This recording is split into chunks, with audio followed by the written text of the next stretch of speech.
Good evening. We've had a lot of excitement over the past few months. Well, now we're just about getting back to normal, but there's plenty to see. And you know, I've had a lot of letters from people who have brought very small telescopes, hoping to get a good view of Halley's Comet. Well, as you know, I'm not a bit keen on these very small telescopes. I think you do far better with good binoculars, and I've said that many times. But people do have these very small telescopes, and they're better than nothing at all. So let's look round and see just what they're going to show. The moon is new on July the 7th, and so a few evenings after that, you'll start seeing some of the mountains and craters. And this is a telescopic view, as to say, south at the top, and that's the kind of thing that a very small telescope is going to show you. And I'd like you to look at that circular patch, just about in the middle of your screen now. And that is the Mare Crisium, or Sea of Crises, very easy to find, one of those waterless seas on the moon, which was once a sea of lava. You will see the moon best when it's crescent, or half, or three-quarters. When it comes up to full, you won't see it nearly so well, with the sunlight's coming straight down onto it, and the mountains and the crater walls don't cast any shadows. That's a typical full moon picture, and this one I've placed naked eye or binocular view. That's north at the top, and you'll see the Mare Crisium there to the top right. But as I say, if you want to see the moon's mountains and craters really well, then go for some time between crescent and three-quarter. But a small telescope will do you quite well.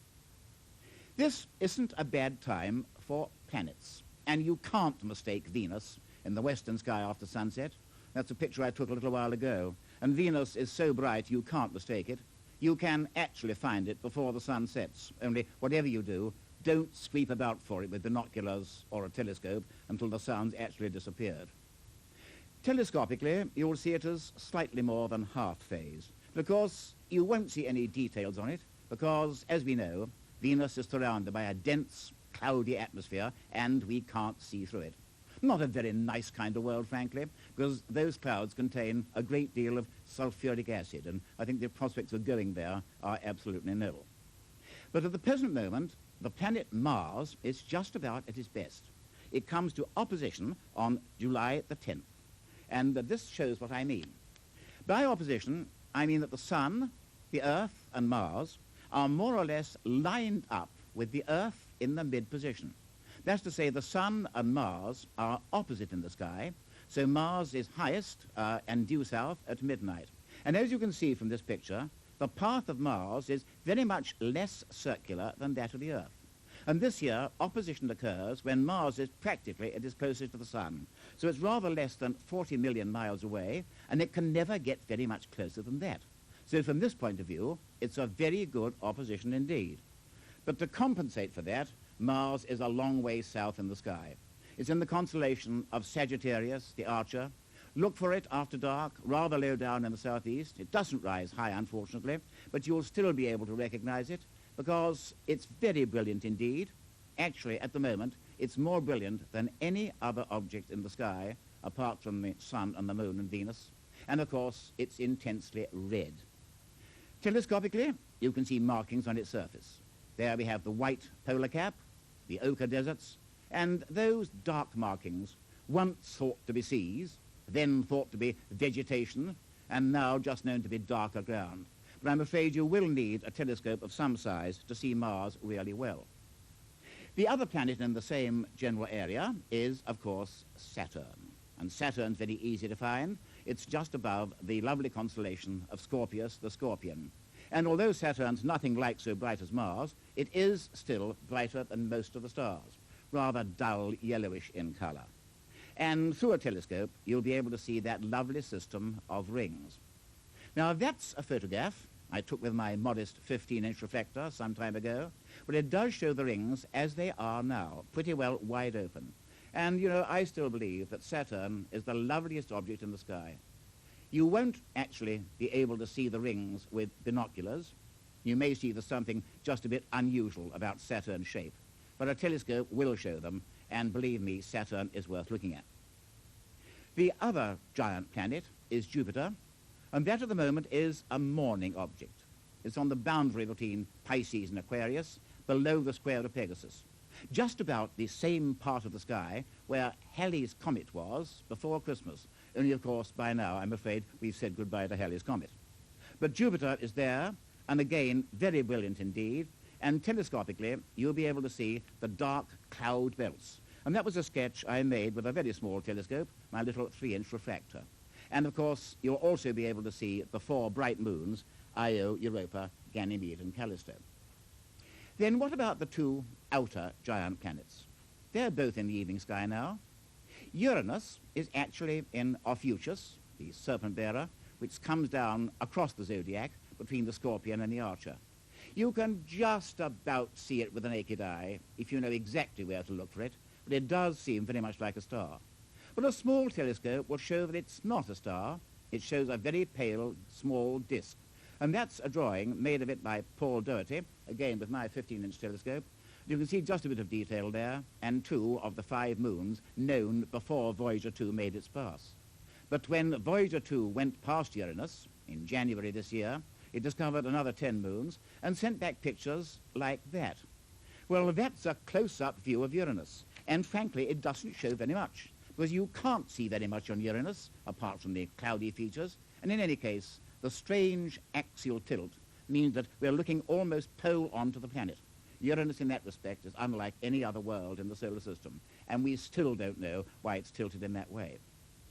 The outermost giant planet is Neptune, again in Sagittarius the Archer. You won't see that with the naked eye. You can actually find it with binoculars. The magnitude is 7.7, but you won't be able to tell it from the star, and even a powerful telescope will do no more than show a pale bluish disk. But we hope to learn a lot more about Neptune in 1989, because Voyager 2 is now on its way there and should send back close-range pictures, both of Neptune itself and its giant satellite Triton, which may well have seas. And I don't mean seas of water, I mean seas of methane, a fascinating place, and I can't wait to hear more about it. Now let's come on to the stars.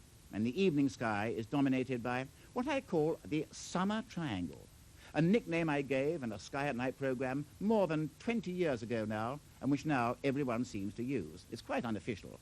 And it's made up of 3 bright stars in 3 different constellations.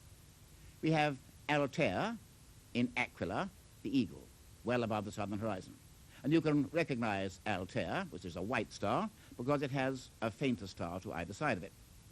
Then we have Deneb in Cygnus, the swan, often known as the Northern Cross for rather obvious reasons, I think. And the 3rd member of the unofficial summer triangle is Vega in Lyra, the lyre.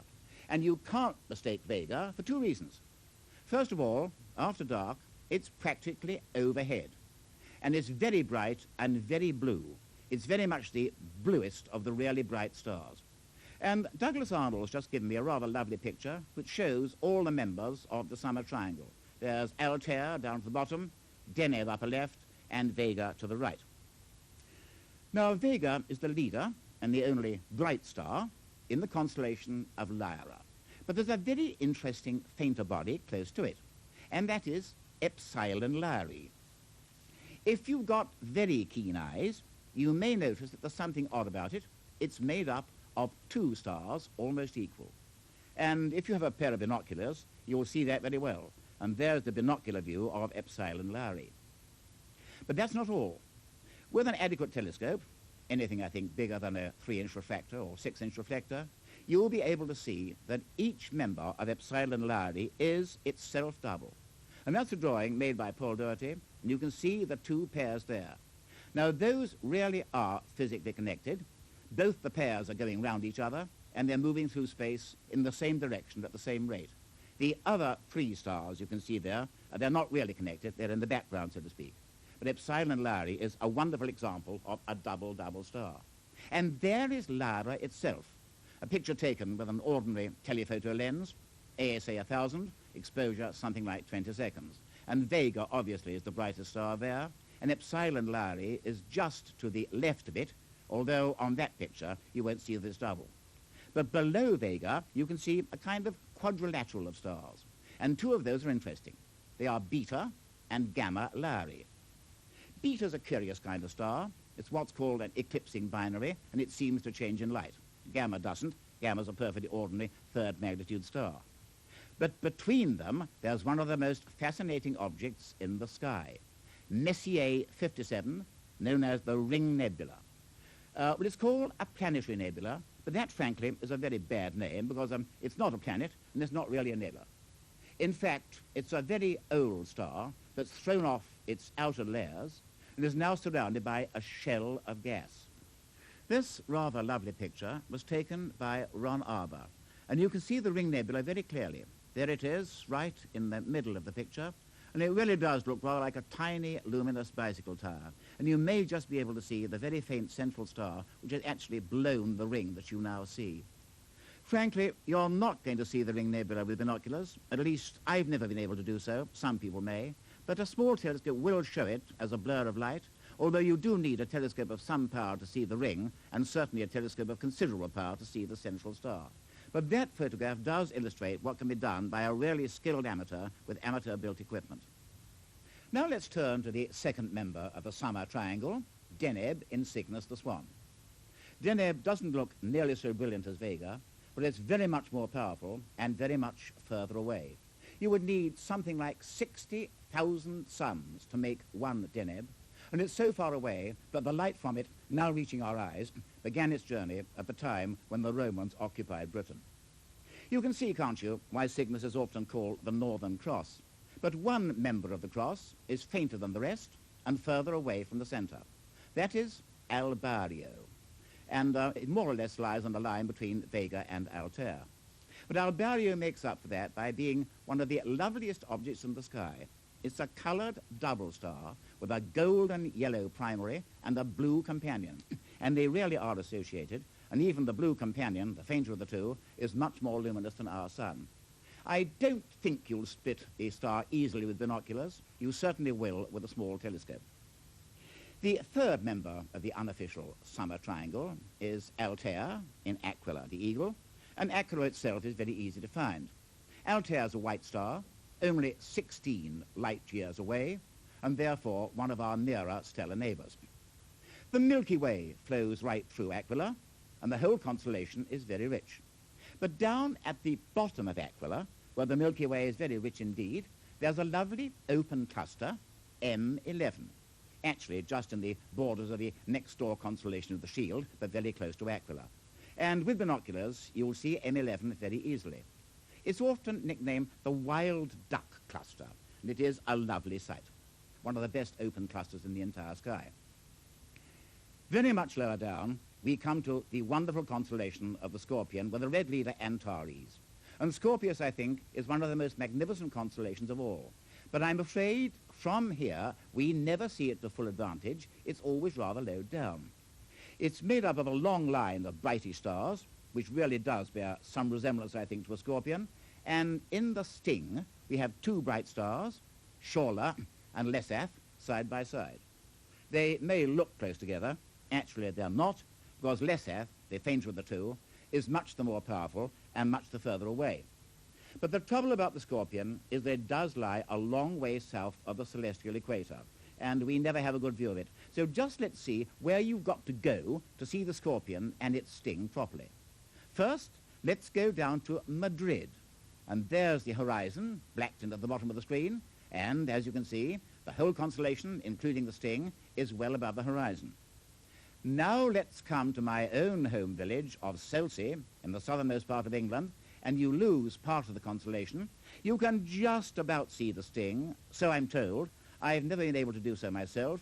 I'd be very interested to know if anyone in England has actually seen the sting.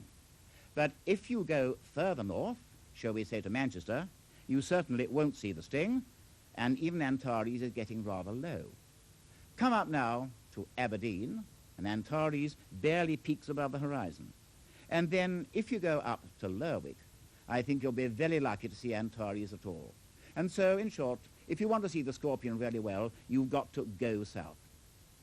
Another phenomenon low down in the sky, a temporary one this time, you will see on July the 10th in the western sky, and this is a little unimportant but rather lovely grouping of the crescent moon and Venus, and to the left of Venus, the star Regulus, the brightest star in Leo the Lion.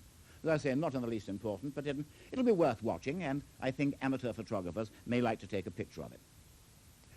There's another interesting thing now visible in the evening sky, and that is the brightest of the globular clusters ever visible from the northern hemisphere.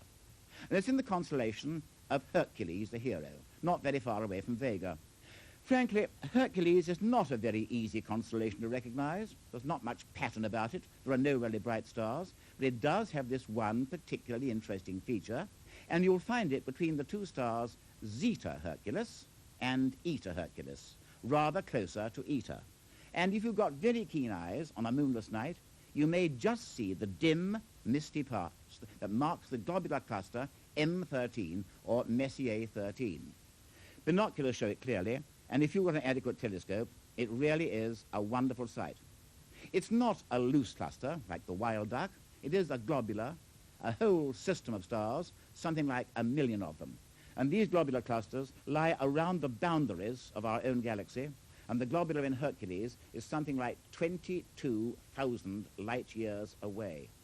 There are well over 100 of them, but there are only 2 brighter than the Hercules globular, and both those are too far south to be seen from here. So do locate Messier 13 and have a look at it. And I just wonder, what would be the scene if we lived on a world going round a star in or near a globular cluster? It really would be a spectacular scene, I think, and certainly there would be no proper darkness at all.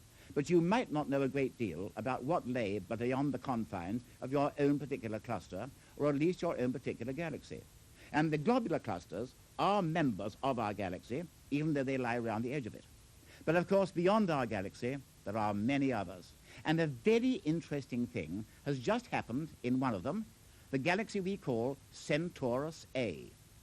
Now, that, I'm afraid, you're not going to see from here. It's too far south in the sky. But it's a weird thing. Once thought to be 2 galaxies in collision, now known to be a single galaxy crossed by a dark dust lane.